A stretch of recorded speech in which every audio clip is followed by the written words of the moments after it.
సూర్యవంశంలో జన్మించిన దశరథ మహారాజు అయోధ్య నగరాన్ని పరిపాలిస్తూ ఉంటాడు. ధర్మబద్ధంగా సాగుతున్న ఆయన పరిపాలనలో ప్రజలు సుఖ సంతోషాలతో జీవిస్తూ ఉంటారు.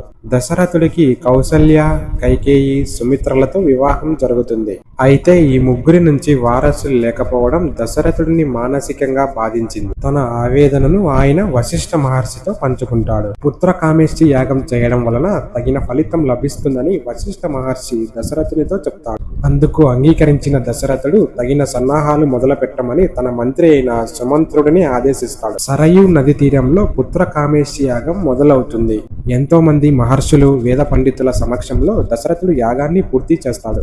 యాగం పూర్తి అయిన తర్వాత యజ్ఞపురుషుడు ప్రత్యక్షమవుతాడు. దైవ సంబంధమైన ఒక పాయస పాత్రను దశరథునికి అందిస్తాడు. ఆ పాయసాన్ని సేవించగానే ఆయన ముగ్గురు భార్యలు గర్భవతులవుతారని, మహావీరుల్లాంటి బిడ్డలను పొందుతారని ఆశీర్వదిస్తాడు.